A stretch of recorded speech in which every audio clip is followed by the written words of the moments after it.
কিন্তু শুকরিয়া যদি কেউ আদায় করতে চায় কমপক্ষে 3টা শর্ত তাকে মানা লাগবে। কোন নিয়ামতের শুকরিয়া আদায়ের মাধ্যম শর্ত কয়টা বলেন বলেন? কোরআনে কারিমে সূরা ইব্রাহিমের 7 নাম্বার আয়াতে আপনি পাবেন ওয়াইদে তাআযানা রাব্বুকুম লা ইন শাকারতুম লাযিদান্নাকুম ওয়া লা ইন কাফারতুম ইন্না আযাবি লাশাদীদ। আল্লাহ পাক বলেন স্মরণ করো ওই সময়ের কথা যখন তোমার রব আযান দিয়েছিলেন। আযান দিয়েছে কে? আযান মানে কি বলেন? ঘোষণা দেওয়া, আহ্বান করা, ডাকা। আল্লাহ পাক বলেন আমি আযান দিয়েছি। কি কি আযান দিয়েছি, কি ঘোষণা দিলাম? লাইন শাকারতুম, যদি শুকরিয়া আদায় করো। এই যে লাইন শব্দটা এসেছে আরবি গ্রামার অনুযায়ী যারা বালাগাত মান্তিক বোঝে, আমি প্রায় এখানে 17টা বিষয় পেয়েছি এই লাইনের ভেতরে। আল্লাহ পাক নিজে জানাতে চেয়েছেন যদি আমি আজকের সভাপতি সাহেবকে ভট্ট মিয়াকে যদি বলি ভাই আপনি কুষ্টিয়ায় যদি যান আপনার সাথে যাব, উনি যদি এখন না যায় আমার যাওয়া লাগবে। আমি শব্দ মাঝখানে যদি দিয়েছিলাম। আল্লাহ পাক বলেন লাইন শাকারতুম, যদি কেউ শুকরিয়া আদায় করে নিয়ামতের, লাযিদান্নাকুম, লামে তাকিদ নুনে সাকিলা, 2টা গ্যারান্টি দিয়েছেন। তাও এত বড় কঠিন গ্যারান্টি আল্লাহ এর চাইতে আর শক্ত শব্দ কোরআনে নেই। লা আযিদান্নাকুম, লামে তাকিদ নুনে সাকিলা দিয়ে আল্লাহ গ্যারান্টি দিয়েছেন অবশ্যই সেই নিয়ামত আমি দুনিয়া আখিরাতে বাড়িয়ে দেব। আজকে এখানে যারা বসে আছেন এটা যে নিয়ামত, আপনি প্রতিটি অক্ষরে কমপক্ষে 10টা নেকি পাচ্ছেন। আর যদি বুঝে শুনে আমল করতে পারেন বেগাইরে হিসাব কত পাবেন দুনিয়ায় কেউ জানে না, এটা আল্লাহ জানে। কক্সবাজার এলাকাতে কত লক্ষ লক্ষ মানুষ এখন আছে, কত মানুষ বিভিন্ন এলাকা থেকে হোটেলে এসে কোনো কাজও নেই, কোরআনের অনুষ্ঠান তাদের কানে অন্তত পৌঁছিয়েছে আহ্বানটা, এই আযানটা, ঘোষণাটা। আসতে পারে না পেরেছে। আপনি যে আসতে পারলেন, কত কাজ আপনার জীবনেও ছিল সব বাদ দিয়ে আল্লাহ একটা সময় বের করে আপনাকে কোরআনের কিছু কথা শোনার, বোঝার এবং আমল করার মতো একটা মন আমাদেরকে আল্লাহ দিচ্ছেন। এই নিয়ামতটা পরবর্তী জীবনে আল্লাহ আর একবার ফিরিয়ে দেবেন। আর আমরা জানি 3টা জায়গায় যদি কেউ দুনিয়াতে সময় ব্যয় করে, সম্পদ ব্যয় করে, মরণের পরে ওই সময়ের ওই সম্পদের হিসাব আল্লাহর কাছে দেওয়া লাগবে না। 1 নম্বরে যদি কেউ কোরআন প্রসারে, কোরআন কায়েমে, কোরআন শিক্ষায় ব্যয় করে সময় সম্পদ, ওই সময়ের ওই সম্পদের হিসাব আল্লাহ নেবেন না। আজকের এই আয়োজনে যত টাকা খরচ হয়েছে এই প্রসারের জন্য কোরআন এই শিক্ষার জন্য যারা এসেছে, ভট্ট মিয়া থেকে শুরু করে যারা এর সাথে জড়িত, এই সম্পদের হিসাব কিয়ামতে আল্লাহ যখন আরম্ভ করবে এটা বাইরে রাখবে। বাড়ি যাই খেয়ে দিয়ে সুবহানাল্লাহ বলি। আপনি টের পাচ্ছেন কি বললাম? হিসাব বোঝেন? ফ্যাসিস্টদের এখন দোদক ধরছে, জীবন শেষ হয়ে যাচ্ছে তাদের হিসাব দিতে দিতে। তাও তো বিভিন্ন কায়দা কৌশল আছে বেঁচে যাওয়ার। কি কথা বলে না কেন? দোদকের মামলা যদি কেউ খায়, দুর্নীতি দমন কমিশন ওরা যদি দুর্নীতি করে ওদেরকে ঠেকাবে কে? বাংলাদেশে আমরা আগস্টের 5 তারিখের পর থেকে আরো এটা বেশি দেখছি। অনেকে দুর্নীতিবাজদের ধরছে ঠিক, কিন্তু বিভিন্ন ফাঁকা দিয়ে তারা বের হয়ে চলে যাচ্ছে। তার মানে যারা দুর্নীতি দমন করবে তারাই যদি দুর্নীতি করে, তাদেরকে রক্ষা করার জন্য, বাধা দেওয়ার জন্য আবার আরেকটা লাগবে। তারাও যদি করে তাদের জন্য আরেকটা লাগবে, এবার আরেকটাই করেন। আল্লাহ পাক যে ফেরেশতা কিয়ামতের দিন হিসাবের জন্য আপনার সামনে দাঁড় করাবে, এমনকি নিজের সামনে আপনাকে দাঁড় করিয়ে বলবে, বল টাকা পয়সা কোথায় খরচ করলি আর কিভাবে উপায় করলি। মা তাযালু কদামা বানি আদম আবদি ইয়াউমাল কিয়ামাতি হাত্তা ইসালান খামসিন আন উমরিহি ফিমা আফনা ওয়া আন শাবাবিহি ফিমা আবলা ওয়া আম্মালিহি মিন আইনা ইকতাসাবাহু ওয়া ফিমা আনফাকাহু ওয়া আন ইলমিহি মাযা আমিলা ফি। মুত্তাফাকুন আলাইহি। হযরত আব্দুল্লাহ বিন মাসউদ থেকে বর্ণিত, বিশ্ব নবী নিজে জানিয়েছেন কিয়ামতের দিন আল্লাহ প্রতিটি বনি আদম সন্তানকে তার নিজের সামনে দাঁড় করাবে। ও কক্সবাজারবাসী, এখানে যারা আছি প্রত্যেককেই কিন্তু আলাদা আলাদা দাঁড় করাবে আল্লাহ। 5টা প্রশ্নের সঠিক জবাব দেওয়া ছাড়া কেউ সামনেও যেতে পারবে না, পেছনেও যেতে পারবে না, জায়গায় দাঁড়িয়ে থাকবে। এই সময়টা আমাদের জীবনে আসবে না। এই কথা বলেন না কেন? পরীক্ষা হবে সেই কত কোটি কোটি বছর পর, অথচ প্রশ্নপত্র আগেই ফাঁস হয়ে গেছে যে এই প্রশ্ন আসতে পারে। আমরা যারা অনার্স মাস্টার্স পর্যন্ত করে আসলাম, 1 থেকে মাস্টার্স পর্যন্ত কোনোদিন আমি পরীক্ষার আগের দিন প্রশ্নপত্র হাতে পাইনি। পেয়েছেন আপনি? যেদিন পরীক্ষা হবে ওই দিনও সকালে দেয় না, সকাল 10টায় পরীক্ষা আরম্ভ, 10টা বাজার 2 মিনিট আগেও দেয় না। দেয়? ঘন্টা বাজার পরে দেবে। ওইটা দেখে যদি আপনি লেখাপড়া করে থাকেন পাশ করতে পারবেন, আর যদি ওই হিসাবে পড়াশোনা না থাকে আপনি ফেল করে বসে আছেন। অথচ মহান আল্লাহ কত কোটি কোটি বছর পরে পরীক্ষা নেবে, সেই পরীক্ষার প্রশ্নপত্র আগে এখন আমাদের কাছে অলরেডি ফাঁস হয়ে গেছে। ফাঁস করা প্রশ্নপত্র পেয়েও যদি কেউ পাশ করতে না পারে, ও কি ছাত্র? কি কি ও কি? একটা ছেলে আপনার কাছে এসে বলছে, আব্বা কি পরীক্ষার রেজাল্ট দিয়েছে? রেজাল্ট দিয়েছে তো ভালো, তুই কাঁদিস কেন? কথা বলে না। আরে রেজাল্ট দিয়েছে, আমি মিষ্টি নিয়ে আনবো, ভালো করে বল তুই পাস না ফেল। বলছে, আব্বা ফেল করলে তো কথা ছিলাম 5-এ, নামিয়ে দিয়েছে 3। এখন আমার 5-এ উঠতে আরো 2 বছর লাগবে। বলেন তো, যে ছেলেটার মিষ্টি আনার জন্য উনি ব্যস্ত, যে রেজাল্ট দিয়েছে, হয়তো কিছু না কিছু হলেও তো 33 পেয়েছে। ছেলে বলছে, আব্বা এমন রেজাল্ট হয়েছে, স্যাররা রাগ করে ও ক্লাসে আমার রাখে নাই, 3 নামিয়ে দিয়েছে। কোথায় ছিল? বলেন বলেন। এখন আমার 5-এ উঠতেই তো লাগবে 2 বছর, এই কারণে আমি কাঁদতেছি।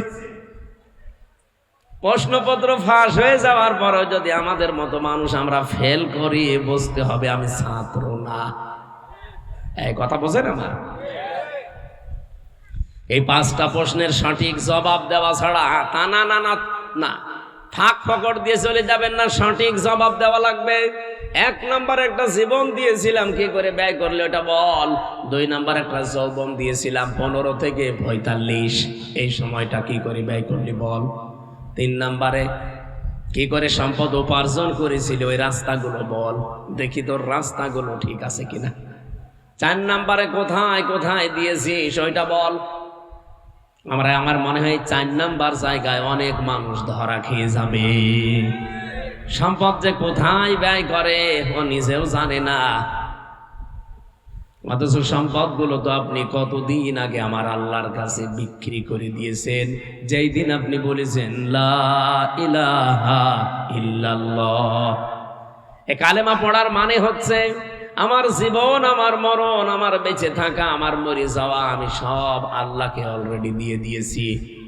ওলে ইন্না সালাতি ওয়া নুসুকি ওয়া মাহইয়ায়া ওয়া মামাতি লিল্লাহি রাব্বিল আলামিন। আল্লাহ পাক বলেন, যখন এই কালেমা মানুষ পড়ে তাকে এই কথা বলতে বলেন যে কুল ইন্না সালাতি ওয়া নুসুকি, আমার যত নামাজ কালাম আমি পড়ি, দৈহিক যত ইবাদত আছে এবং মালের যত ইবাদত আছে, এখানে নুসুক মানে শুধু কোরবানি না, নুসুকের অর্থ তিনটা। এদিকে তাকান। নুসুক মানে 1 নম্বরে রক্ত প্রবাহ করা, যেটা আমরা কোরবানি বুঝি। 2 নম্বরে নুসুক মানে হজের কার্যকলাপ, যেটা কঠিন কাজ। 3 নম্বরে পৃথিবীর যত ইবাদত বন্দেগী আছে আরবিতে তাকে নুসুক বলা হয়।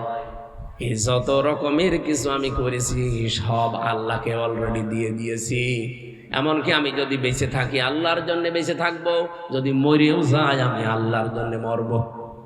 এই 4টা কথা বলার পরে আপনার কালেমার হক আদায় হবে।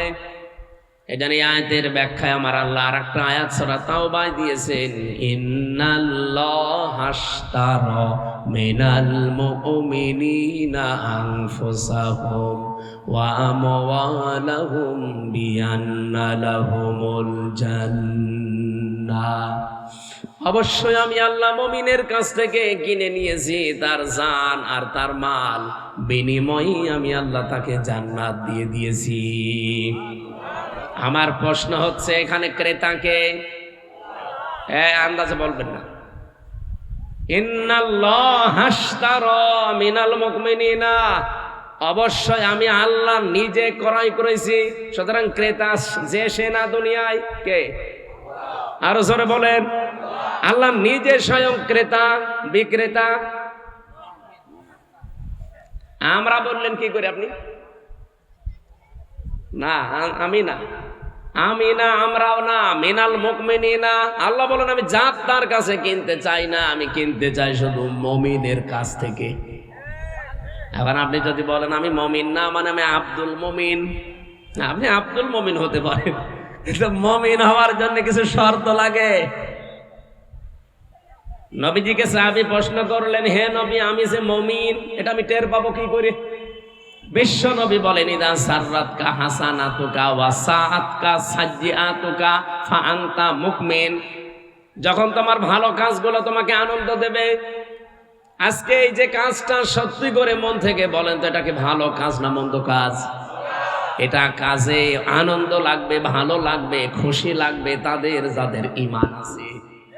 আর এইটাও দেখে অনেকের রাগ হচ্ছে, কি অনেকের খারাপ লাগছে, অনেকের সমস্যাও হচ্ছে। কারণ ভালো কাজ সবার কাছে ভালো। বলেন বলেন, হাদিসটা কি ছিল?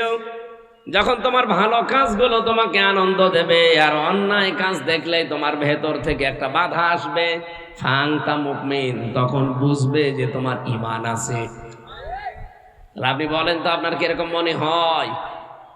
না, এই 15.5 বছরে আমরা অনেক ভালো কাজে বাধা দিতে দেখি নাই। আপনি কি ঘুমাচ্ছে?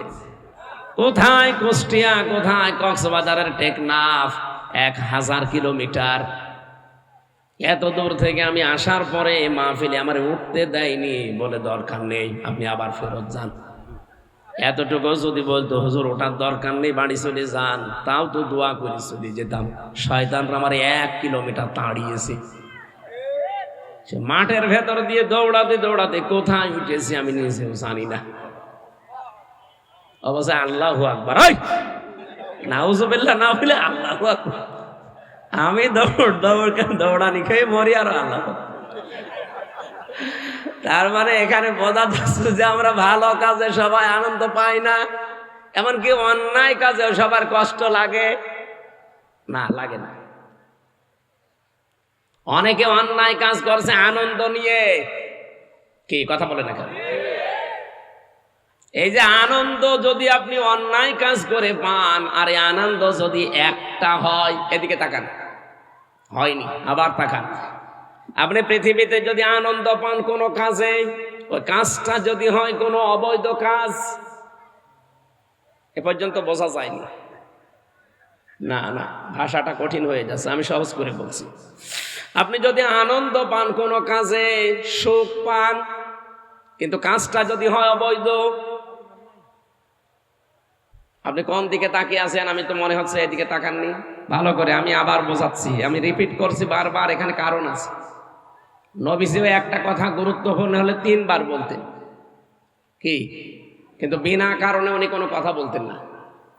নবীজির জীবন এটা ছিল না। কোনো কথা এমনি বিনা কারণে বলতেন না, কিন্তু যদি কারণ হয়, গুরুত্বপূর্ণ হয়, 3 বার পর্যন্ত বলতেন। আমি এই যে রিপিট করছি বারবার এই কারণে, আল্লাহ নিজে এই আয়াতটা রিপিট করেছেন। আপনার সুখ যদি পৃথিবীতে কোনোটা অবৈধভাবে আপনি ভোগ করেন, আনন্দ ভোগ করেন, কিন্তু আনন্দটা, সুখটা বৈধ না অবৈধ, একটা অবৈধ সুখ ভোগ করার কারণে এই পৃথিবী আর আখেরাত মিলে 70টা দুঃখ আপনাকে আল্লাহ ভোগ করাবে। আজ কক্সবাজারের হোটেলে, সমুদ্র সৈকতে কত মানুষ বাংলাদেশের বিভিন্ন জায়গা থেকে কার কাকে নিয়ে এসেছে ও জানে আর আল্লাহ জানে। আপনারা হয়তো এসব জানেন না বা করেনও না, কিন্তু যারা নিয়ে এসেছে, এই যে আনন্দ পাচ্ছে, তারা সুখে আছে। কেউ নিয়ে এসেছে তার শালীকে, কেউ তার ভাবিকে, কেউ অন্যের বউ নিয়ে এসেছে নিজের বউ বলে। আমি কি বেশি বলে ফেলছি? এরকম আছে না? আপনি এখনই রেট দেন, 1000 না হাজার হাজার পাবেন হারা কুষ্টি কক্সবাজার। এতে কি ওরা আনন্দ নেই, সুখে নেই? বলেন না কেন? এই সুখটাকে বৈধ বলেন? আমি শুনলাম যে নাকি উনি নাকি মাইক দিয়েছে বিভিন্ন জায়গায়, এই জন্য বলছে যেন আওয়াজটা, যারা এখন আনন্দ অলরেডি করছে, যেন একটু আওয়াজ যায়। একটা অবৈধ সুখ যদি ভোগ করেন, একটা আনন্দ ভোগ করেন, একটা আনন্দ ভোগ করার কারণে আপনাকে 70টার সামনে দুঃখ ভোগ করা লাগবে। সুতরাং যারা ভাবি নিয়ে এসেছেন, অন্যের বউ নিয়ে এসেছেন, তাড়াতাড়ি বাড়ি দিয়ে আসেন। আপনি মুরব্বী মানুষ, আপনি বসবেন না। যারা বোঝার তারা বুঝেছেন। আমি এখান থেকে একটা উদাহরণ টানতে চাই। এই 15.5 বছরে যারা অবৈধ সুখ ভোগ করেছেন, একটা আপনার ক্ষতি হবে দুনিয়া আখেরাত মিলে কয়টা? বলেন বলেন। এই আসনের যিনি এমপি ছিলেন, আমি নাম জানি না, কিন্তু আমি এতটুকু জানি উনি নির্বাচনে নির্বাচিত এমপি না, বিনা ভোটের এমপি। আমি এতটুকু জানি, কারণ আমার নিজেরটাই তো আমি জানি। আমার এখন 33 বছর বয়স, 92 সালে আমার জন্ম। আমি যদি 18 বছর থেকে ভোট দিতে আরম্ভ করতাম, 3 বার ভোট দিতে পারতাম, একবারও পারি না। এই জন্য বলছে যে অন্তত এই 15 বছরে যারা এমপি ছিল, এরা প্রত্যেকটাই অবৈধ। আর আসতে বলেন, এরকম কোন অবৈধ সুখ আর কেউ সামনে ভোগ করতে চান? তো অনেকে চাচ্ছে, এদের খুব তাড়াতাড়ি করছে, বলছে তাড়াতাড়ি দেন। কি দেব? কি দেব? নির্বাচন। নির্বাচন তো দেব, আগে সংস্কার করে নেবেন না? ওটা না করে আবার দেব, আবার দিনের ভোট রাতে হবে। কারণ এই মানুষগুলো তো এখনো দায়িত্বে বসে আছে। কথা বলে না কেন? ওই যে 1628 জন যারা এতদিন ছিল, তারাই আছে। শুধু কক্সবাজারের ডিসি গেছে কুষ্টিয়ায়, কুষ্টিয়ারটা এসেছে কুমিল্লায়। এই তাছাড়া কি পাল্টিয়েছে বলেন? এই 1628 জনের একজনও পাল্টিয়েছে না। আমারে যারা রিমান্ডে নিয়ে 11 ঘন্টা টাঙিয়ে পিটিয়েছে, একটাও পাল্টায়নি, সব ওইটাই আছে। শুধু ঢাকা থেকে দিয়েছে হয়তো কক্সবাজারে, এতটুকু। আমার যে এডিসি মুসলমান, পরে ঢাকা কাউন্টার টেরোরিজম থেকে এখন পাল্টিয়ে দিয়েছে সাতক্ষীরার এডিসি করে, শুধু জেলা পাল্টিয়েছে, মাল তো একই আছে। এখন যদি আপনি ওই ওদের আন্ডারে দিয়ে দেন নির্বাচন, ওই ডিসি, ওই এসপি, ওই টিওনো, ওরাই তো নির্বাচন করবে। ওরা যেভাবে অভ্যাস তৈরি করেছে যে দিনের ভোট রাতে করা যায়, তাই করবে।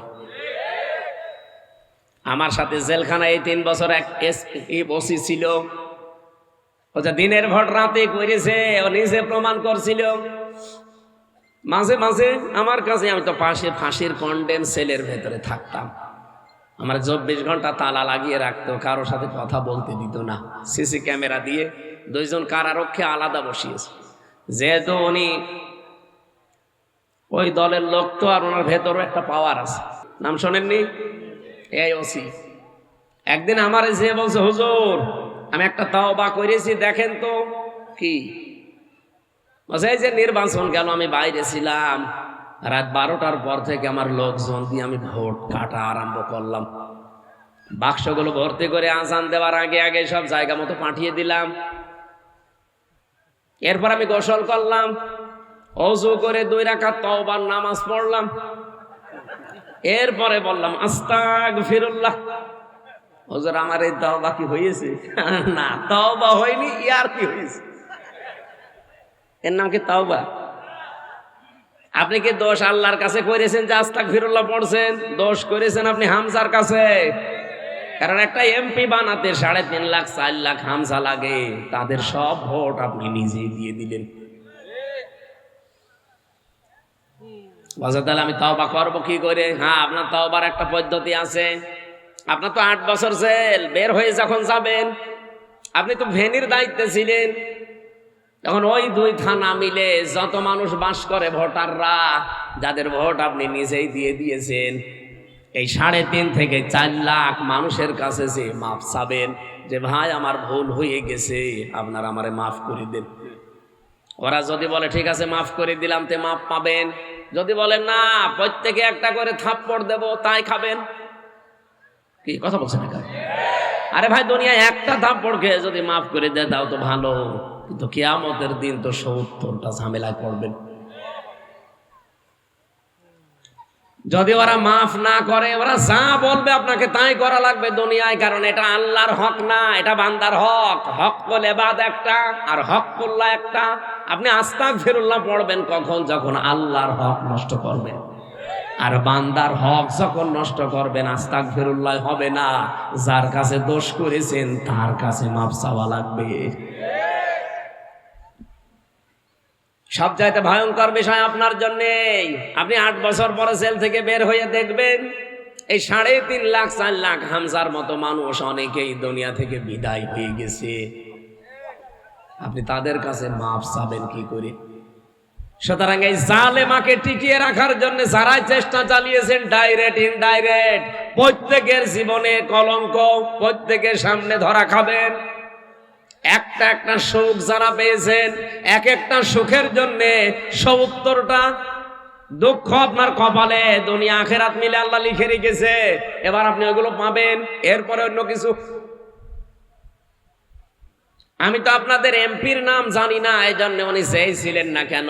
উনি যেহেতু এই 15 বছরে এমপি হওয়ার পর, বলেন তো উনি তো বৈধ না অবৈধ এমপি? এই অবৈধ এমপি থাকাকালীন কোনো সুখ পায়নি, কোনো শান্তি পায়নি। এই সুখগুলো শান্তিগুলো কি বৈধ না অবৈধ? বলেন বলেন। যত অবৈধ সুখ এই 15 বছরে পেয়েছে উনি, যত নাম কাম পেয়েছে, যত মাল কামিয়েছে, নাকি উনি ফেরেশতা ছিল? এই 15 বছরে যত কিছু করেছে, যদি 50টা সুখ পায়, কয়টা? আরো জোরে বলেন। 15.5 বছর মিলে মাত্র 50টা আনন্দও যদি করে দুনিয়ায়, 50টা সুখও যদি ভোগ করে, সুখগুলো সব ছিল কি অবৈধ? আরো জোরে। এক একটার জন্য দুঃখ হবে কয়টা? 70টা। তাহলে 50টায় আপনি একটু গুণ করেন, 3,500। 3,500 দুঃখ তারা দুনিয়ায় পাবে। শুধু এই আসনের এমপি না, এরকম 1628 জন মানুষ দায়িত্বে ছিল বাংলাদেশের, প্রত্যেকের কপালে এটা আসবে। এটা সূরা আলাম নাসর 5 এবং 6 নম্বর আয়াত, কেউ খণ্ডন করতে পারবেন না। ফাইন্না মা'আল উসরি ইসরা, ইন্না মা'আল উসরি ইসরা। অবশ্যই কষ্টের পরে সুখ, অবশ্যই কষ্টের পরে সুখ।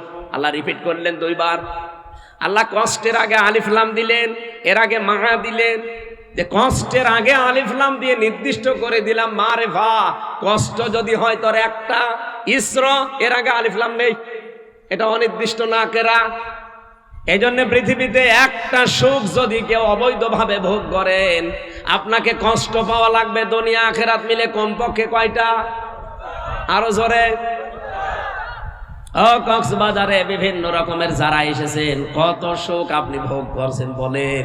আপনার কপালে যে সামনে 70টা করে দুঃখ আসবে না? আমি আর নিচে নামলাম না। এরপরেও যদি কেউ না বোঝার ভান করে থাকেন, এদিকে আসেন, আসেন আসেন। এত সহজ বাংলা বলার পরেও যদি কেউ না বোঝে, হুজুর আমি এখনো বুঝি নাই, কানের নিচে এমন জোরে দুইটা দেব না, আপনি সব বুঝতে পারবেন। আমার এই কথার সামারাইজ কি, অবৈধভাবে কোনো শোক ভোগ করা যাবে? যারা পরকীয়া প্রেম করেন, এটা কি শোক পায় না মানুষ? শোক না পেলে 2-3 সন্তানের ছেলে মেয়ে সব রেখে আল্লাহর রাস্তায় চলে যায় কি করে? অবশ্যই শোক পায়। কথা বলে না কেন? এই শোকটা কি বৈধ না অবৈধ? এরকম যত রকমের অবৈধ সুখ আছে দুনিয়ায়, যত রকমের অবৈধ শান্তি আছে, একটা ভোগ করবেন, ওর বিনিময়ে আপনাকে কমপক্ষে 70টা দুঃখ ভোগ করা লাগবে। যারা টেলিভিশনে, মোবাইলে, কম্পিউটারে, ল্যাপটপে উল্টা পাল্টা সিনেমা দেখেন, উলঙ্গ অর্ধ উলঙ্গ সিনেমা যারা দেখেন, নাচ গান দেখেন, আনন্দ পান না পান না? এটা কি বৈধ আনন্দ না অবৈধ? আরো জোরে বলেন। এক একটার জন্য 70টা দুঃখ সামনে লেখা হয়ে গেছে। এখন চিন্তা করেন আপনি লোড নিতে পারবেন কিনা।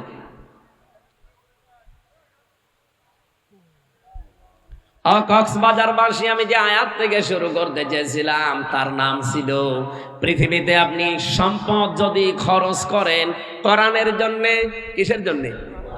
আরো জোরে বলেন। 2 নম্বরে আপনার পরিবারের জন্য, 3 নম্বরে জিহাদের ময়দানে দিন কায়েমের জন্য যারা দুনিয়াতে চেষ্টা করে, নিজে যদি যেতে না পারেন, সময় না পান, যারা কাজ করছে তাদের পেছনে খরচ করবেন। এই 3টা জায়গায় খরচ করলে নবীজি বলেন কিয়ামতের দিন ওই সম্পদের, ওই সময়ের হিসাব আল্লাহর কাছে দেওয়া লাগবে না। বলেন সুবহানাল্লাহ। আজকে যে সময়টা ব্যয় হচ্ছে, এটা কি এটা নিয়ামত না? বলেন বলেন। এই নিয়ামতের শুকরিয়া আদায় কিভাবে করা লাগবে? আলহামদুলিল্লাহ হয়ে গেল না। আমি যে শর্ত বলেছিলাম নিয়ামতের শুকরিয়া আদায়ের কয়টা? 3টা। বলেন বলেন, আরো জোরে বলেন। এটা আমি নোট করে এনেছি। 1 নম্বরে আপনাকে মুখে স্বীকার করা লাগবে যে হ্যাঁ এটা নিয়ামত, এটা মানেন তো? এটা যে নিয়ামত আপনার জীবনে আজকে, এটা মানেন তো? 2 নম্বরে অন্তর দ্বারা আপনাকে আনন্দ পাওয়া লাগবে একটা আলাদা। এই জন্য কোরআনে কারিমের সূরা আনফালের 2 নম্বর আয়াতে আল্লাহ এই আয়াতের ব্যাখ্যাটা দিয়েছেন এইভাবে, ইন্নামাল মুমিনুনা আল্লাযীনা ইযা যুকিরাল্লাহু ওয়াজিলাত কুলুবুহুম ওয়া ইযা তুলিয়াত আলাইহিম আয়াতুহু যাদাতুহুম ঈমানা ওয়া আলা রাব্বিহিম ইয়াতাওয়াক্কালুন। বলেন আল্লাহু আকবার। আল্লাহ বলেন আমার দৃষ্টিতে তো মুমিন ওই লোকটা যার সামনে আমার নাম উচ্চারণ হলে তার অন্তরাত্মা কেঁপে ওঠে ভয়ে। 2 নম্বরে আমার কোরআনের আয়াত যখন তাকে তেলাওয়াত করে বোঝানো হয়, তার ঈমান যতটুকু আছে ঈমান আরো বেড়ে যায়। আর বাড়ি যাওয়ার সময় তারা সিদ্ধান্ত নিয়ে বাড়ি যায়, আল্লাহ এখন থেকে ভরসা করব তোমার প্রতি। কার প্রতি? এই আয়াতে 3টা কথা পেলাম। আমার এর আগের আয়াতে ছিল আপনার অন্তর দ্বারা আপনি একটা আনন্দ পাবেন। এই যে ওয়াজিলাত কুলুবুহুম, আপনার অন্তরাত্মায় একটা আনন্দ লাগবে, একটা কাঁপ ধরবে। এটা কি? তাফসিরে মুফাসসিরিন ইকরাম লিখেছেন প্রতিটি মানুষের বাম স্তনের নিচে একটা গোস্তের টুকরা আছে। এই গোস্তের টুকরা, এটা একটা কাঁপ ধরবে, আনন্দ লাগবে এখানে যখন নাচানাচি করবে। 2 নম্বরের শরীরের ভেতরে যতগুলো পশম আল্লাহ দিয়েছেন, প্রতিটি পশম দেখবে একটা আলাদা অনির্বচন সুখ। এটা এই কক্সবাজারে কিনতে পাওয়া যাবে না, এটা আল্লাহর পক্ষ থেকে সরাসরি আসে। এই অনির্বচন সুখ, এটা উদাহরণ দিতে গিয়ে আমি পেয়েছি। এই যে মুরগির বাচ্চারা সিল থেকে, কোন দুশ্মন থেকে নিজের বাচ্চাকে রক্ষা করার জন্যে এভাবে নিজের পাখাকে ডাউন করে দেয়, এরপরে ফল করে। কি করে না? মুরগির বাচ্চারা যখন নিজের পাখাকে এভাবে ডাউন করে দেয়, ফল করে দেয়, দেখবেন বাচ্চাগুলো নিচে এসে আশ্রয় নিয়ে একটা কিচির মিচির আওয়াজ দেয়। এইটাকে বাংলায় বলা হয় অনির্বচন সুখ। তারা মনে মনে ভাবে, তার মাকে এই কিচির মিচির আওয়াজ দিয়ে জানাতে চায়, মা এতক্ষণ চাইছিলাম, এখন যেখানে আছি কেউ আমাদের আর দেখতে পারছে না, আমাদের বিশ্বাস হয়ে গেছে তোমার এই আঁচলের নিচে থাকাকালীন কেউ আমাদের ক্ষতি করতে পারবে না। এটা একটা আনন্দ পায় আলাদা, ওই আনন্দ যাকে তাকে আল্লাহ দেয় না। ওরা যেহেতু সব দিক থেকে নিরাপত্তা পেয়ে গেছে, এই জন্য আনন্দটা পায়। আমরা যদি সত্যি আল্লাহর আয়াত শোনার পরে রব্বুল আলামিন আমাদের ঈমান যখন বাড়িয়ে দিতে থাকবে, একটা আলাদা শান্তি পাবেন, যে শান্তি চার দোকানে বসে যারা গল্প করছে, যারা গেজাচ্ছে, তারা এই আনন্দটা পাবে না। কি কথা বলছেন? অজিলাত কুলুবুহুম, অন্তরাত্মায় কাঁপ ধরবে, পশমগুলো খাড়া হয়ে যাবে, অনির্বচন একটা আলাদা শোক আপনি অনুভব করবেন। তাহলে নিয়ামতের শুকরিয়া আদায়ের দ্বিতীয় শর্ত এটা। আর আমার বিশ্বাস আমরা এখানে যারা মন দিয়ে কোরআন শুনছি তারা এটা পাচ্ছি না? 3 নম্বরে পেয়েছি আল্লাহর দেওয়া নিয়ম নীতি মেনে নেওয়া। এখন এই আয়াতের ভেতরে কি নিয়ম নীতি দেওয়া আছে, এইটা শোনার পরে যদি আপনার প্র্যাকটিক্যাল লাইফে আপনি মেনে নিতে পারেন, তাহলে আপনি নিয়ামতের শুকরিয়া আদায় করলেন। আর নিয়ামতের শুকরিয়া যদি কেউ আদায় করে, কমপক্ষে আমার আল্লাহ কিছু না করলেও ওইটা জীবনে আবার বাড়িয়ে দেবে। তার মানে আবার আরেকবার ফিরে আসবে জীবনে, আপনি আবার কোরআনের সাথে সময় দিতে পারবেন, আবার কোরআনের পেছনে শ্রম দিতে, অর্থ খরচ করার সুযোগ পাবেন। ওয়ালা ইন কাফারতুম, যদি কুফরি করো, কুফরি কাকে বলে? বাংলা অর্থ কুফরি শব্দের অর্থ হচ্ছে ঢেকে ফেলা। কি করা? এই যে যারা চাষ করে খায়, যারা বিভিন্ন জিনিস চাষ করে, তাদেরকে আরবিতে বলা হয় কাফের। এখন যদি যারা এই যে ধান লাগায়, ওরে যদি বলেন এই কাফের, ও আপনার ছাড়বে। অথচ আরবিতে কিন্তু আরবি দেশ হলে ওরে কাফেরই বলতাম। কাফের মানে ঢেকে ফেলা, গোপন করা। ও যেহেতু বীজকে মাটির ভেতরে ঢেকে ফেলে, গোপন করে দেয়, এই জন্য আরবিতে ওর নাম কি? কাফের। বলেন কি বুঝলেন এখান থেকে? ওয়ালা ইন কাফারতুম, যদি তোমরা কুফরি করো, আমার নিয়ামতকে জানার পরে, শোনার পরে, দুনিয়ার কোন স্বার্থ পেয়ে যদি গোপন করে দাও, ঢেকে রাখো, জানতে না দাও, প্রকাশ না করো। আল্লাহর নিয়ামত কি ছিল আজকে? এখান থেকে আমি প্রথমে শব্দ বলেছিলাম যে আমার দায়িত্ব সঠিকটা তুলে ধরা, আর আপনার দায়িত্ব এইটা নিয়ে বাড়িয়েছে চিন্তা ভাবনা করা। আমার যে তেলাওয়াতকৃত আয়াত আছে সূরা হুজুরাতের 12 নম্বর আয়াত, আর যে হাদিস আছে, ওই হাদিসের ব্যাখ্যা অনুযায়ী যতটুকু জানবেন, আমি যতটুকু জানি বলবো, আপনি যতটুকু শুনবেন অতটুকু বাড়িয়ে চিন্তা ভাবনা করবেন। এটা যদি কেউ না করে, না এগুলো সব করতে গেলে তো আমার অনেক কিছু হারানো লাগবে, এটার নাম কাফের। আমার কথা বোঝা গেছে না? তাহলে আপনি নিজে আজকে কাফের হয়ে যেতে পারেন। যা জেনেছেন এটা যদি আপনি নিজে না মানেন, না প্রচার করেন, গোপন করে রাখেন, দুনিয়ার কোন স্বার্থ পেয়ে যদি বলে চেপে রাখেন, না দরকার নেই, দিনকাল ভালো না। এখনো পর্যন্ত অনেকে এই 2025 সালের এপ্রিল মাসের 15 তারিখেও বলছে যে হুজুর দিনকাল ভালো না, অত বেশি ঝামেলায় যাওয়ার দরকার নেই, দিনকালকে 1500 বছর আগে ভালো ছিল। হ্যাঁ, সে সময় তো বেলালকে পিঠের উপরে পাথর চাপা দিয়ে রাখতো, হযরতে সুমাইয়াকে লজ্জাস্থানে বর্ষা দিয়ে আঘাত করে দুনিয়া থেকে বিদায় করে দিয়েছে। সে সময় আমাদের তুলনায় ভালো ছিল না খারাপ ছিল? আপনি যে বলেন দিনকাল ভালো না, অত দরকার নেই। তারা যদি বলতো দিনকাল ভালো না, তাদের মুখে মানায় তো, আপনার মুখে মানায়? এটার আল্লাহর কোন বিধান জানার পরে দুনিয়ার যে কোনো স্বার্থে আমরা যেন গোপন না করি। এই সারা বাংলাদেশে 15.5 বছরে আয়াতটা গোপন করার কারণে দেশের অবস্থা এতদিন জালেমরা টিকে ছিল। নাই যদি সবাই আগস্টের 5 তারিখের মতো এই 9 সাল থেকে আমরা আরম্ভ করতে পারতাম যে না, কোনো অন্যায় এদেশে হতে দেব না, হওয়ার সম্ভাবনা, ওই সময় কোনো জালেম ক্ষমতায় বসতে পারতো না। জীবন তো আমাদের ঠিকই গেল। 2732 জন মানুষ অলরেডি জীবন দিয়ে দিয়েছে। জীবন তো ঠিকই গেল। 34,000-এর মতো প্রায় মানুষ হাসপাতালের বেডে কাতরায়। সবই গেল মাঝখান থেকে 15.5 বছর দেশটা জাহান্নাম হয়েছিল। এই জন্য আমরা চাচ্ছি আর সামনে কোনো কিছু জানি জানার পরে গোপন না করি। গোপন করলে আপনি কি হবেন বলেন বলেন। ইন্নাল্লাযীনা ইয়াকতুমুনা মা আনজালনা মিনাল বায়্যিনাতি ওয়াল হুদা মিন বা'দি মা বায়্যানাহু লিন-নাসি ফিল কিতাব উলাইকা ইয়ালআনুহুমুল্লাহ ওয়া ইয়ালআনুহুমুল লাঈনুন। সূরা বাকারা 2 নম্বর পারা 3 নম্বর পৃষ্ঠা 4 নম্বর লাইনে আছে 159 নম্বর আয়াত। আল্লাহ বলেন নিশ্চয় যে বা যারা ইয়াকতুমুনা, কাতামা ইয়াকতুমু মানে গোপন করা, এটা মজারে বর্তমান ভবিষ্যৎ প্রেজেন্ট ফিউচার। এখন যারা করছেন ভবিষ্যতেও যারা করবেন, কি করবে?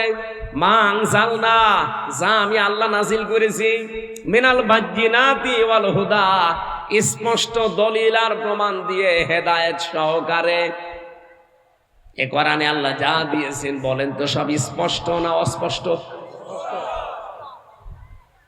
স্পষ্ট এই কিতাবের কথাগুলো যারা দুনিয়ার কোন স্বার্থে গোপন করে রাখে, বলতে চায় না, প্রচার করতে চায় না, এর হক আদায় করে না, আল্লাহ বলেন উলাইকা ইয়ালআনুহুমুল্লাহ। না না, মা আনজালনা মিনাল বায়্যিনাতি ওয়াল হুদা মিন বা'দি মা বায়্যানাহু লিন-নাসি ফিল কিতাব, যেগুলো আমি মানুষের কাছে খোলা খুলি বর্ণনা করার জন্য আদেশ দিয়েছি। আজ বাংলাদেশে হাজার হাজার আলেম জানার পরও সঠিক কথাটা বলতো না, বাতিলের 5 গোলাম ছিল। এই মাওলানা ফরিদউদ্দিন মাসুদ, মাওলানা কফিলউদ্দিন সরকার, সালেহী, এই কথা বলছেন এখানে, আমি বানিয়ে বলছি। তারা টাটকা জিন্দা জালেমকে বলতো এই জান্নাতের সার্টিফিকেট প্রাপ্ত মানুষ। এমনও কথা আমি শুনেছি, বলেছে মাননীয় প্রধানমন্ত্রী আপনার জান্নাতে অধিকার আছে, মনে হচ্ছে জান্নাতের বাবার আরো দিয়ে দিচ্ছে।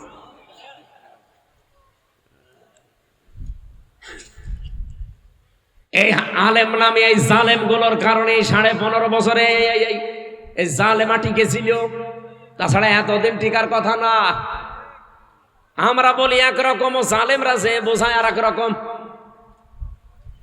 এই যে কোরআনের আসল কথাগুলো গোপন করে করে দিয়ে যারা দুনিয়ার বিভিন্ন স্বার্থ পেয়েছে, বাইতুল মুকাররমের ক্ষতি পর্যন্ত হয়েছিল। এত বড় একটা জালেমা মহিলাকে আপনি নিজেও জানতেন যে এর মতো জালেমা পৃথিবীতে নেই। 6 জনের তালিকা আছে দুনিয়ায়, এ পৃথিবীতে নিকৃষ্ট মানুষ 6 জন, তার ভেতরে হাসিনা একজন। আমি বানিয়ে বলছি না, আপনি আন্তর্জাতিক রিপোর্ট গুলো দেখেন। তাম দুনিয়ায় 257টা রাষ্ট্র আছে। এই 257টা রাষ্ট্রের যত মানুষ পৃথিবীতে এখন বাস করছে, 6 জন মানুষ সবচাইতে নিকৃষ্ট পৃথিবীর মানুষের কাছে, তার ভেতরে হাসিনা একজন, এই মোদি একজন, এই নেতানিয়াহু একজন, আর ওই যে ট্রাম্প, আরো 2 জন আছে, আমি নাম নিলাম না। এত বড় জুলুম পৃথিবীতে আর কেউ করে না। হাসিনার নামটা এসেছে শুধু আয়না ঘর বানানোর কারণে। মানুষ এত নিচে নামতে পারে? আরে ভাই, আপনি তো নিজে বাস্তবতা বোঝেননি। আমি নিজেও 10 দিন ছিলাম আয়না ঘরে, তাও মিনিটাই, ছোটটাই। আর বড়টাই যারা ছিল, বিগটাই, কি অবস্থা তাদের। আমার সাথে ছেলে একজনকে দিয়েছিল, তার নাম মাওলানা মুফতি ফখরুল ইসলাম। আল্লাহর এই বান্দা আমারে মাঝে মাঝে বলতো, হামজা ভাই আপনার সাথে আয়না ঘরে কি করেছে আমি জানি না, তবে আমার সাথে কি করেছে, এই পায়ের ভেতরে এভাবে হাত দিয়েছে, সামনে যে লোহার ব্যারিকেড আছে ওর সাথে হাত লাগিয়ে সেকল দিয়ে তালা লাগিয়ে দিয়েছে। 24 ঘন্টা এভাবে বসে থাকা, 24 ঘন্টা শোয়া কারে বলে আমি জানি না। 24টা ঘন্টার ভেতরে মাত্র 1.5-2 মিনিট সময় দিত টয়লেট করার জন্য। সকালে কয়েকটা পচা ছোলা দিয়ে যেত, আর দুপুর বেলা 1 মুঠ ভাত দিত, তাও মনে হচ্ছে কেউ মাখিয়ে দিয়েছে। আমি দেখতাম মাঝে মাঝে ওই ঘর তো এমনি ছোট, আমি তো ফাঁসির কন্ডেম ছেলে, এদিকে 3.5 হাত, এদিকে 2.5 হাত, এতটুকু একটা জায়গা, তারপর আবার সামনে টয়লেট দেওয়া। জেলা কারাগারগুলোতে এগুলো নেই, ওগুলো হাই সিকিউরিটি জেলে আছে। ওখানে জেল তো জেল, জেলের ভেতরে আর এক জেল, তার নাম সেল, সেলের ভেতরে আর এক সেল, তার নাম ফাঁসির কন্ডেম সেল, যেগুলো মার্ডার মামলার আসামিদেরকে রাখা হয়। আর আমার এদিকে ছিল ওখানে 3 বছর। আর ওর ভেতরে আবার আর একটা আছে, তার নাম কবর সেল। কবরের মতো, নড়াচড়াও করতে পারবেন না, ইলিশের মতো থাকা লাগবে, ওর নাম ইলিশ ফাইল। এখানে আসার সময় একটা কারাগার দেখলাম। জেলা কারাগারকে তো অত সমস্যা নেই, আমি জেলা কারাগারও ছিলাম। আমার সে জন্মই হয়েছে কারাগারে থাকতে থাকতে। মনে হচ্ছে যে আমার শ্বশুর বাড়ি ওইটা। আর মনে হয় জীবনে আমার এই বিয়ে হয়েছে যে কয় বছর, শ্বশুর বাড়বো আমি অতদিন যাইনি। আর এবারে বিয়ে করার পর থেকে খালি শ্বশুর বাড়ি। এ কঠিন অবস্থাতে আমারটা বললেই তো আমার ভয় লাগে। আর উনি বলছিল যে ভাই আমি 3 বছরে শোয়া কারে বলে জানি না। দেখতাম মাঝে মাঝে ওই কন্ডেম ছেলে যতটুকু জায়গা হাত পা ছেড়ে দিয়ে 60 হয়ে পড়ে আছে। বললাম আরে ভাই আপনি যদি এভাবে থাকেন তা আমি বসবো কোথায়? এমনিতে জায়গা ছোট, একজনেরই হয় না, আপনার 2 জন আমাদেরকে এক জায়গায় দিয়েছে। আর আপনি যেভাবে থাকেন, আমারে তখন শোনায় তো যে হামজা ভাই মানুষ যে শুয়ে থাকে এটা যে কত বড় নিয়ামত, ওরা টের পায় না। তাই আমি জানি। আপনি ভাবতে পারেন 1 দিন 2 দিন 5 দিন পরে ছেড়ে দে না, বছরের পর বছর ব্যারিস্টার আরমান 9 বছর কাটিয়েছে ওইভাবে। আপনি নিজেকে ওই জায়গায় একটু দাঁড় করেন তো কেমন লাগে?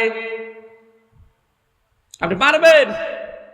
আমি যে অসুস্থ কেন, এই কারণে খাবার দাবারও ঠিক মতো আমি পাই না। এমন কোন শরীরের 1 ইঞ্চি জায়গা নেই যেখানে জালেমরা টর্চার করে না, মাথার চুল থেকে শুরু করে পায়ের তালু পর্যন্ত।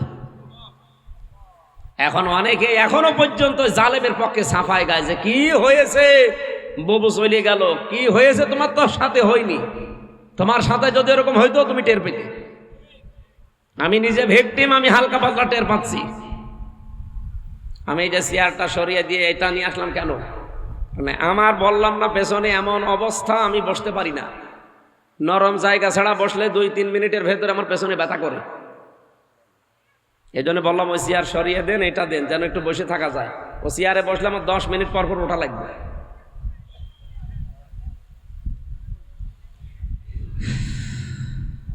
এখনো পর্যন্ত যারা জালেমের পক্ষে সাফাই গায় যে, আর তারা আশায় আছে যে না আপা আসবে। আজকে ঢাকার বুকে কোন শয়তানরা যেন মিছিল বের করেছে যে বুবু আবার আসবে ফিরে। এর পরের লাইনটা বললাম না। এদেশের জনগণ যদি আবারও ঘুমিয়ে যায়, সামনে এমন অবস্থা হবে না 100 বছরে আর সূর্যের আলো দেখতে পারবেন না। আমার ব্যক্তিগত কারোর উপরে রাগ নেই, কিন্তু আমি নিজে ভিকটিম, আমি যা পেয়েছি সেটার হালকা বললাম যে এই হচ্ছে অবস্থান ছিল। অথচ যদি সত্য মামলা দিয়ে আমারে শাস্তি দিত আমি কিছু মনে করতাম, কিচ্ছু জানি না। যে মামলা দিয়েছিল আনসারুল্লাহ বাংলা টিমের প্রধান নাকি আমি, ও ছাতা কি আমি জানি না। আনসারুল্লাহ বাংলা টিম কি, ও ছাতা জীবন আমি জানি না। আর আমারে দিয়েছে সারা বাংলাদেশের আমি প্রধান। জঙ্গি নাটক সাজাতো। এই 8.5 মাস হয়ে গেল, বাংলাদেশে কোনো জঙ্গি ধরা পড়েছে? কোনো জঙ্গি আছে? সব বানানো, সব ভুয়া। কারণ জঙ্গির নাটক যিনি লিখতো তিনি তো পালিয়েছে, আর যাদেরকে নিয়ে নাটক মন্তস্থ করতো তারা এখন বিভিন্ন জেলায় ছড়িয়ে ছিটিয়ে আছে। সেদিন একটাকে টেকনাফে পেয়েছিলাম,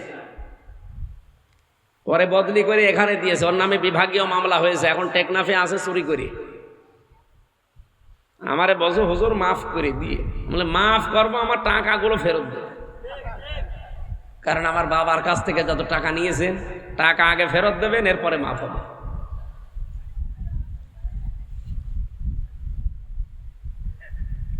আমার ভাইরা, এই যে নিকৃষ্ট মানুষদের তালিকা তো আর আমরা বানাইনি, সব খ্রিস্টানরা বানিয়েছে। এমনি বানাইনি, তাদের পুরা কর্মজীবনটা দেখেছি যে মানুষ কত নিকৃষ্ট হতে পারে। আমার কথা বলার কথা ছিল এই জায়গায়, আজ আমরাও যদি এই আলেমগুলো মুখোশধারী যারা ছিল, এত বড় জালেমাকে যারা কওমি জননী নাম দিয়েছিল, বলেন স্বার্থের কারণে আপনি কওমি জননী নাম দেওয়ার আর মানুষ পেলেন না দুনিয়ায়, এরকম একটা জালেমাকে নাম দিলেন। অথচ ওই সময় মামুনুল হক, আমি, শাকাওয়াত হোসেন রাজি, কত আলেম, প্রায় ৭৬ জন আলেম ওই সময় আমরা জেলে। যেই দিন এই নামটা ঘোষণা দিয়েছে বাইতুল মোকাররমের সাবেক খতিব, ওনার বাপটা তো ভালো ছিল, ছেলে যে এত নিকৃষ্ট চরিত্রের, যে জালেম আলেম বোঝে না, হাজার হাজার আলেম যেখানে জেল খাটতেছে বিনা কারণে, আর ও এদিকে তেল মারতেছে যে আপনি কওমি জননী।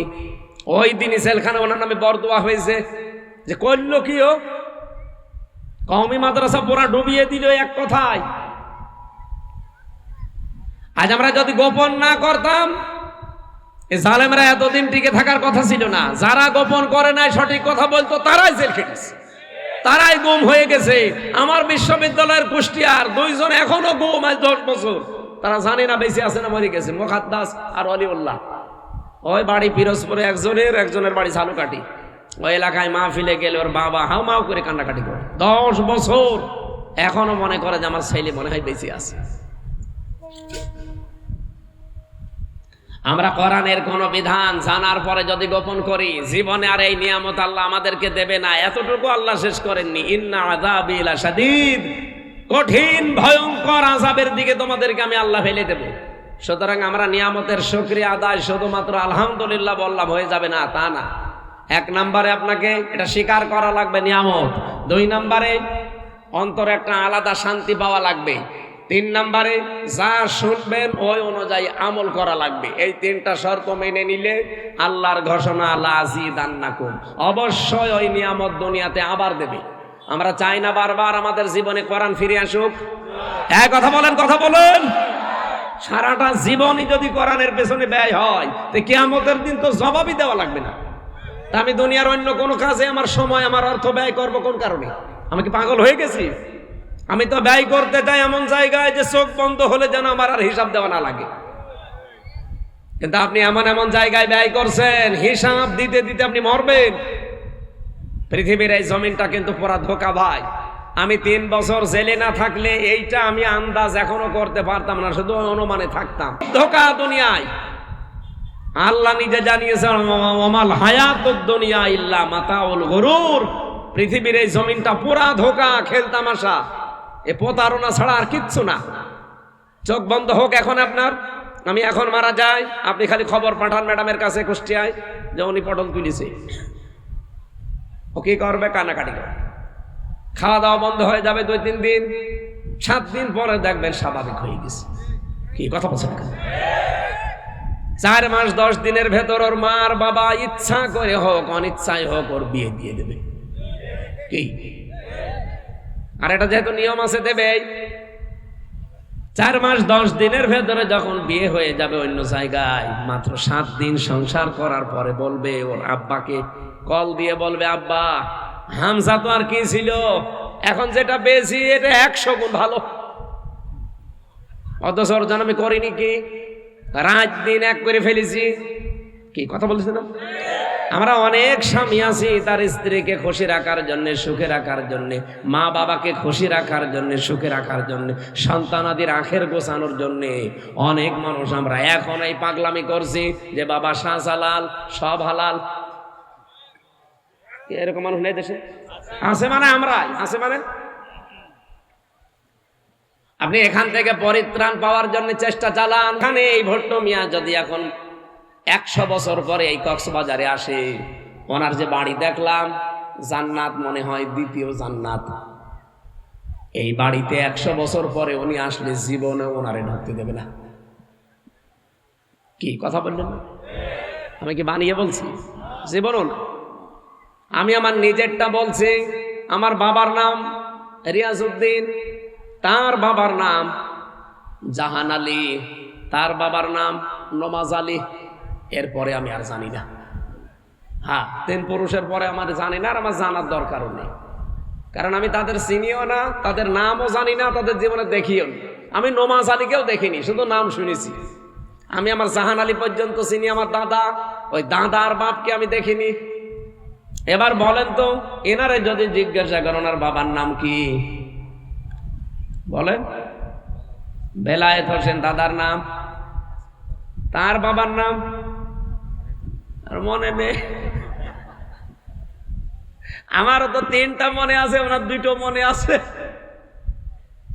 এখন ওই হাসমত আলী ওনার হচ্ছে দাদা, হাসমতের বাবা যিনি, তিনি যদি এখন ফিরে এসে বলে এই কক্সবাজারের এই ভিটা আমার, এই বাড়ি আমার, ঢুকতে দেবে? উনি কেন, আমার নিজের ওই নমাজ আলীর বাবা যদি এখন ফিরে আসে, অথচ মাত্র 100 বছর আগে মারা গেছে, ওই লোকটা যদি এখন ফিরে এসে বলে যে এই সব আমার ছিল, এই ভিটা আমার, এই কুষ্টিয়ার 2 তলা বাড়িও আমার, আমি বলবো ভণ্ডামি করেন, দাঁত মুখ সব খুলে ফেলবো। যান এখান থেকে যান। আপনার যদি জায়গা না থাকে, মসজিদে থাকেন, কথা বলছেন এখানে, এইটার নাম দুনিয়া না? আল্লাহ এইটাই বুঝিয়েছেন সূরা আলে ইমরানে। রব্বুল আলামিন বলেন ফামাঙ্গে সহসিহানিন নার ওয়া উদখিলাল জান্নাতা ফাকাদ ফাজ। এই পৃথিবী আসল না, হার জিত হবে মরণের পরে। কাউকে যদি আল্লাহ জাহান্নাম থেকে মুক্ত করে জান্নাতে দিয়ে দেয়, তার জীবন সফল, এটা এক অর্থ। আর একটা অর্থ আছে, আপনারা শুনতেছেন? এটা সূরা আলে ইমরান 4 নম্বর পারা 13 নম্বর পৃষ্ঠা 13 নম্বর লাইনের 185 নম্বর আয়াতের শেষের দিকে আছে। আল্লাহ বলেন হার জিত এই দুনিয়ায় নেই, আসল সফলতা বিফলতা মরণের পর। যদি কাউকে আমি জাহান্নাম থেকে মুক্ত করে জান্নাতে দিয়ে দেই, এর জীবন পুরো সফল, এটা এক অর্থ। আর একটা অর্থ কি? আর একটা অর্থ হচ্ছে দুনিয়ার জীবনে কাউকে যদি জাহান্নামের কাজগুলো থেকে আস্তে আস্তে আমি মাইনাস করে করে বিরত রেখে রেখে জান্নাতের কাজের দিকে আস্তে আস্তে এগিয়ে দেই। আগে আপনি জাহান্নামের কাজগুলো করতেন, আস্তে আস্তে ছেড়ে দিয়েছেন, জান্নাতের কাজের দিকে এখন আস্তে আস্তে এগিয়ে যাচ্ছেন, আপনার জীবন সফল। আপনি আগে ঘুষ খেতেন, এখন আর খান না। আগে সুদ খেতেন, এখন আর খান না। আগে নামাজ পড়তেন না, এখন পড়া আরম্ভ করেছেন। আপনি মনে করবেন আমি আস্তে আস্তে জাহান্নামের পথ থেকে দূরে সরে জান্নাতের নিকটবর্তী হচ্ছি। এরকম জীবন আমরা এখনো বানাতে পারি নাই। আগে অনেকেই ঘুষ খেত ব্যাংকের, সুদ খেত ব্যাংকের মাধ্যমে, এখন ডিজিটাল কায়দা আরম্ভ করেছে। এখন টাকা ছেড়ে রাখে, টাকা আসে, একটু বেশি পাওয়া যায়। এলাকায় এখন আরম্ভ হয়েছে কিনা আমি জানি না, ওই যে টাকা ছেড়ে রাখে 1000, তখন 100 টাকা বেশি দেয় মাসে মাসে। এই সুদ যারা খাচ্ছেন এরা কিন্তু নিজের মায়ের সাথে জেনা করছেন। এ নাউজুবিল্লাহ পর্যন্ত কি শেষ না? এটা আজকে মানা লাগবে। বলেন বলেন। যারা টাকা ছেড়ে রেখেছেন, 1000 টাকা দিলে 100 টাকা বেশি দেয়, যদি এরকম কেউ থাকেন এই মুহূর্তে তওবা করা লাগবে যে আমি আমার আসল টাকা বাদ দিয়ে বাকিটা মাফ করে দিলাম, আমি আর নেব না। কারণ আমি মায়ের সাথে জেনা করে নামাজ পড়ে করবো কি? কি কারা কারা ছেড়ে দিতে পারবেন? হাত তোলেন তো। আরে আল্লাহ, এলাকায় এই ব্যবসা তো ধ্বংস চলছে। বাবা শাহজালাল সব আলাল চালান, অসুবিধা নেই। অন্তত যারা হাত তুললে ছেড়ে দেওয়া লাগবে। এমনকি এখনো এখানে বসে আছে যে ওয়াজ শুনে যে ওই সুদের টাকা তুলবো। কথা বলছেন না কেন?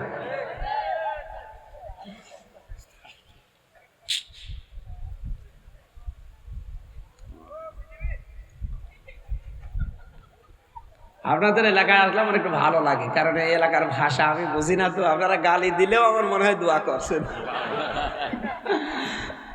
আর আমিও এই চকরিয়া এসেছিলাম একবার, জেল থেকে বের হওয়ার পরে হজে গিয়েছিলাম ওমরায়। ওমরা থেকে এসেই বিমানবন্দর থেকে ওরা আমার টান দিয়ে নিয়ে আসলো মাহফিলে। ওই যে বাটি একজন ছিল না, বাটি জাফর, আল্লাহর এই বান্দা, উনি প্রধান অতিথি। উনি আমার পাশে বসে আছে, বসে হুজুর দোয়া করে। আমি আরবিতে কয়েকটা গালি দিলাম। উতুল্লিম বাদা যালিকা জানিম, যারা কোরআনের অনুষ্ঠানে বাধা দেয় তারা যারও সন্তান। বাংলা বলি না, শুধু আরবি বলেছি। উনি বলছে আমির। তা ঠিক আছে। এখন যে বাটি জাফর কোথায় যে আছে আল্লাহর অলি ভাবে পালিয়েছে। ওনার হোটেলে আমি কত পরশু দিন চকরিয়া বাজারে ঘুরতে ঘুরতে কোনো হোটেল পাচ্ছি না, ওই হোটেলের কাছে যে দেখে মুরব্বী বসে আছে। আল্লাহ এটা সেই জাফর সাহেবের? হ্যাঁ। হোটেল কই? তা আল্লাহ সব উড়িয়ে দিয়েছে।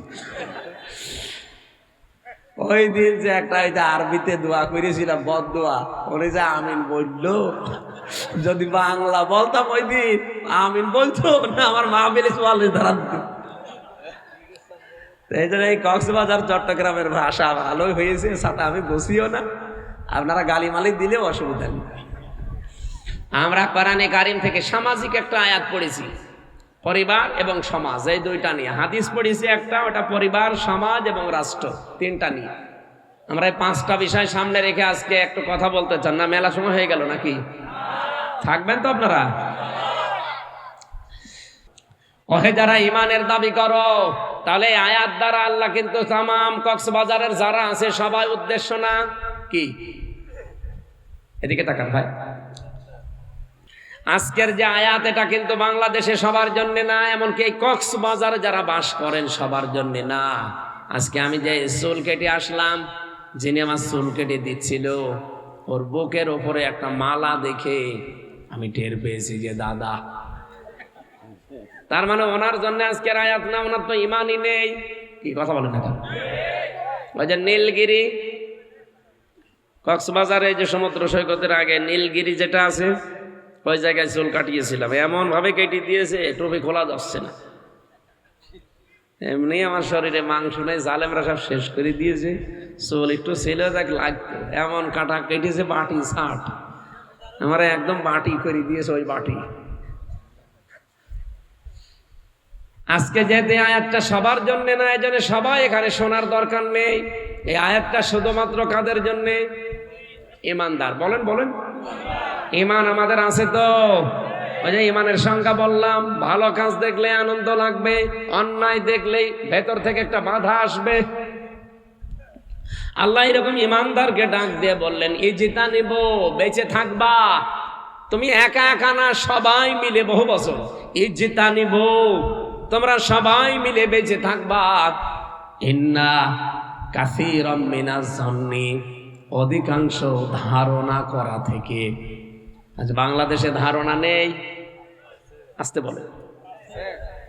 জামাত ইসলামের একজন নেতা ডক্টর শফিকুল ইসলাম মাসুদ হাফিজাহুল্লাহ, উনি কয়েকদিন আগে একটা গাড়িতে ওই যে পাঞ্জাবি, সব আপনাদের এই কক্সবাজারের নিয়ামতুল্লাহ নিজামী নামে একটা ছেলে ব্যবসা করে, পাঞ্জাবির ব্যবসা।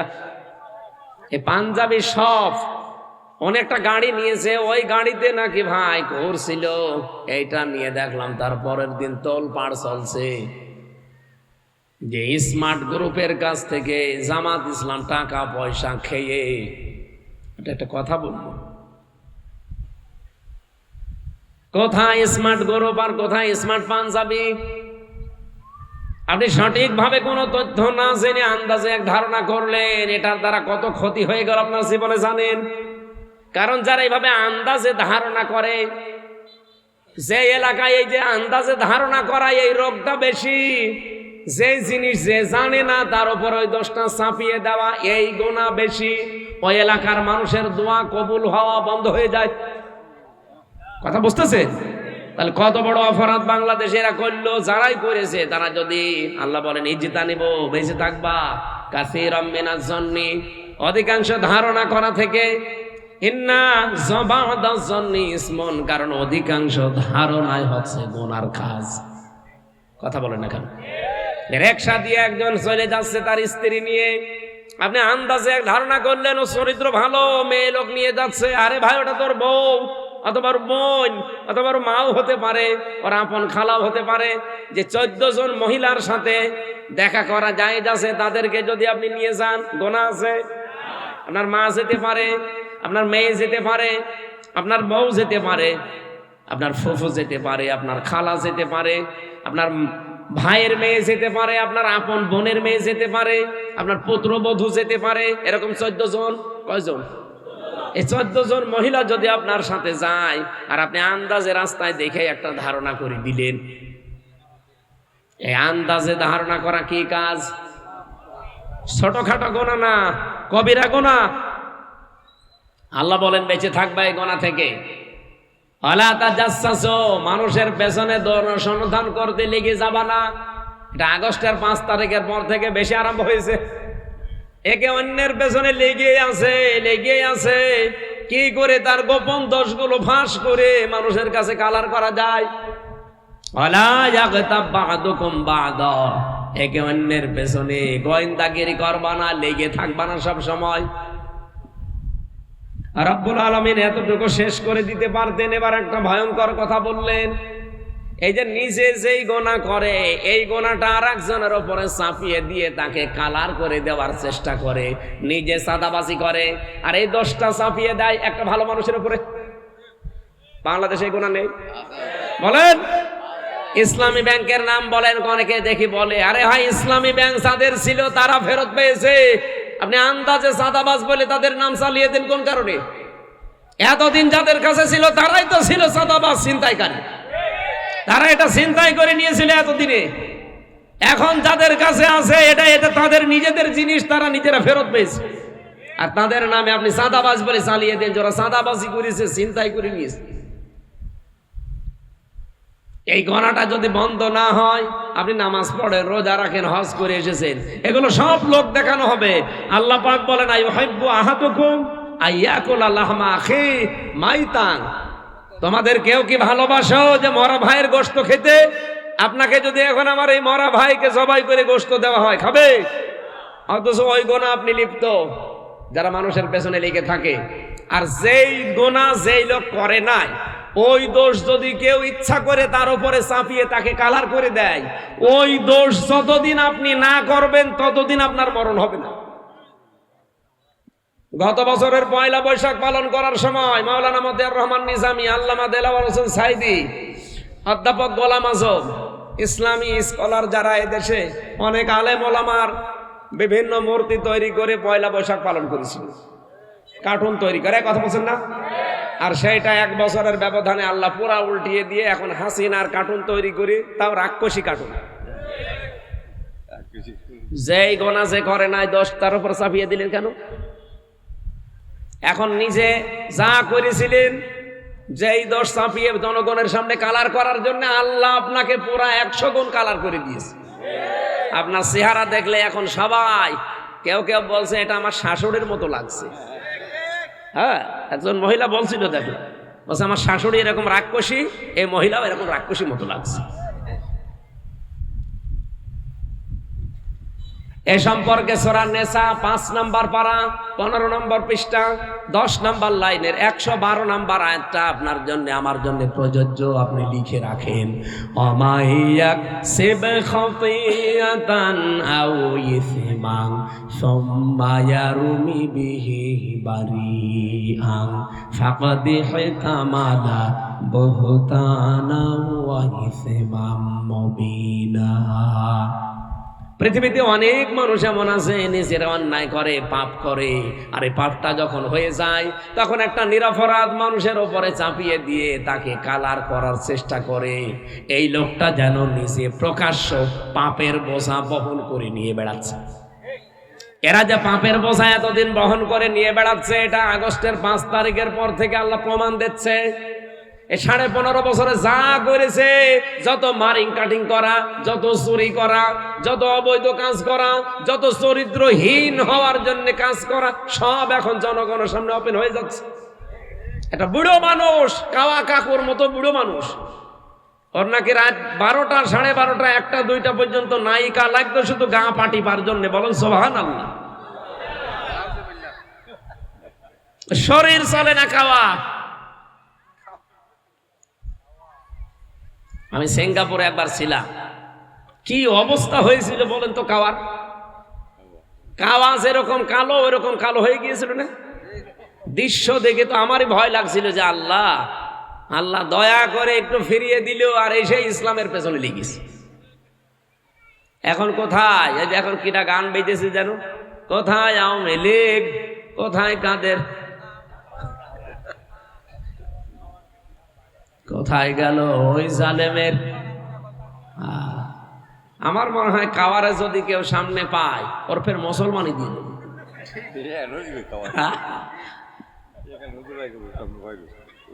যা যা চরিত্র সব এখন তো হালকা পাতলা একটু দেখা যাচ্ছে, গভীরেরটা তো আমরা অনেকে জানি না। মানুষ এত নিচে নামে কি করি? তার মেয়ের বয়সী মেয়েদেরকে নিয়ে আনন্দ ফুর্তি করে, আপনার স্ত্রী নেই। আর বাকি অর্থনৈতিক বিষয়গুলো তো বললামই না। এক একজনের বাড়ি ছিল 620টা। সেদিন মালয়েশিয়া ছিলাম, সিঙ্গাপুর, মালয়েশিয়া, থাইল্যান্ড দেশগুলো ঘুরছিলাম। যেখানে উঠি হোটেলে দেখি এক শয়তান নিচে বসে বসে চা খাচ্ছে। কি গো হুজুর, আমি আগেই পালিয়েছি। আগেই পালালেন কেন? আপনার না 620টা বাড়ি, একটা বাড়িতেও তো থাকতে পারেন না। এখন পালিয়েছেন, হোটেলে থাকেন, কয়দিন থাকবেন? একটা জীবন হইল। ওই দেশে ওরা সাহেব পাড়া বানিয়েছে, লন্ডনে বানিয়েছে, কানাডায় বানিয়েছে, বেগম পাড়া লন্ডনে। থাকতে পারে না, থাকে হোটেলে। আর এক একটা হোটেলের ভাড়া কি! যে কয় শয়তানকে দেখলাম একটাও শান্তিতে নেই। বলছো হুজুর দোয়া করি। দোয়া? তোর জন্য দোয়া বের হবে? দেশের টাকাগুলো সব পাচার করে করে, ওই টাকাগুলো বাংলাদেশে যদি থাকতো, বাংলাদেশের 35 লাখ যুবক বেকার। এই মানুষগুলো বাইরের দেশে এসে রুটি বানায়, ঘর ঝাড়ু দেয়, রাস্তা পরিষ্কার করে, পায়খানা সাফ করে। আমি নিজে দেখেছি। এরা যে ওই দেশে ওই কাজ করা লাগতো না, এই দেশে সম্মানজনক একটা কর্মজীবন নিয়ে টিকে থাকতে পারত। এই শয়তানরা যত টাকা পাচার করেছে, আমি একটা হিসাব করলাম সেদিন ইন্টারনেট দেখে, যত টাকা পাচার হয়েছে 15.5 বছরে, বাংলাদেশের 4 বছরের বাজেট দেওয়া সম্ভব। 4 বছর যদি এদেশ কিচ্ছু না করে, শুধু বসে বসে খায়, তাও এদেশ চলতে পারবে। এত টাকা পাচার হয়েছে।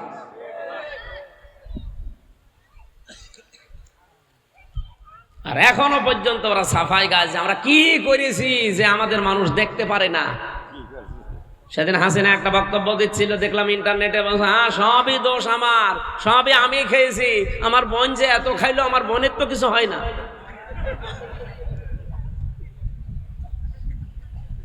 পাবনা রূপপুর পারমাণবিক কেন্দ্র থেকে ৭৬,০০০ কোটি টাকা রেহানা নিয়েছে এক জায়গা থেকে। আর বাকি যা আছে, যে মাতার বাড়ি, এইদিকে না মাতার বাড়ি, এই সমস্ত জায়গা যত প্রকল্প, চট্টগ্রামের এই যে টানেল, এই পদ্মা সেতু, বড় বড় যত প্রকল্প, যত বড় বড় মেগা প্রজেক্ট, মেগা ডাকাতি হয়েছে। এই টাকাগুলো যদি তাও ডাকাতি করে নিজের দেশে রেখে দিত, তাও তো আমরা এখন কর্মসংস্থান খুঁজে পাতাম। আর শয়তানরা সব পাচার করছে। নিজেরা দোষ করে, আর ওই দোষটা ভালো মানুষদের উপরে চাপিয়ে তাদেরকে কালার করে। আল্লাহ পুরো উল্টিয়ে দিয়েছে।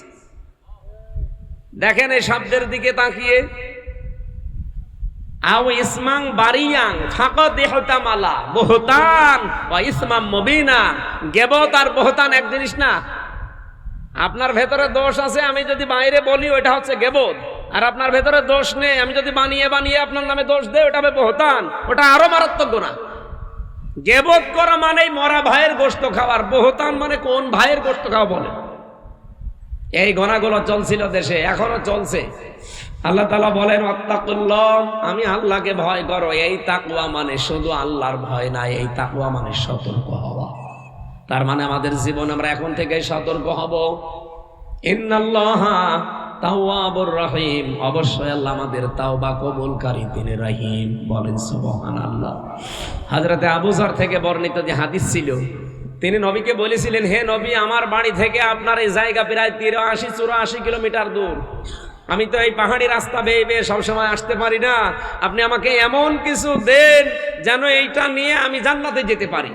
বিশ্বনবী তাকে 7টা আদেশ দিয়েছিলেন। কয়টা বলেন বলেন? 1 নম্বরে বললেন ওসিকা বিতাকওয়াল্লাহ, আমি তোমাকে আদেশ দিচ্ছি তুমি আল্লাহকে ভয় করে চলবা। আল্লাহকে ভয় মানে, আল্লাহর ভয়ের অর্থ আমরা অনেকে জানি না। বাংলা অর্থ হচ্ছে, আল্লাহর ভয় হচ্ছে আল্লাহর নিষিদ্ধ কাজগুলো শুধু ছেড়ে দেওয়ার নাম খাউফ, আর ঘৃণা করে ছেড়ে দেওয়ার নাম তাকওয়া। আল্লাহর যত নিষিদ্ধ কাজ আছে তার ভেতরে এই ধারণা করা একটা নিষিদ্ধ কাজ। এই কথা বলেন না? আমরা গীবতের উপরে কথা বললাম, তহমতের উপরে বললাম। সুতরাং এই ধারণা, আন্দাজে ধারণা করা থেকে আজকে থেকে বেঁচে থাকা লাগবে। শুধু বেঁচে থাকবো না, ঘৃণা করে ছেড়ে দেব।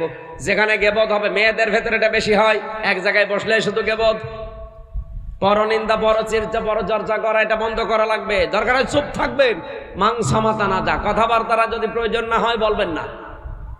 আন্দাজে বকতে বকতে এমন বেশি কথা বলে।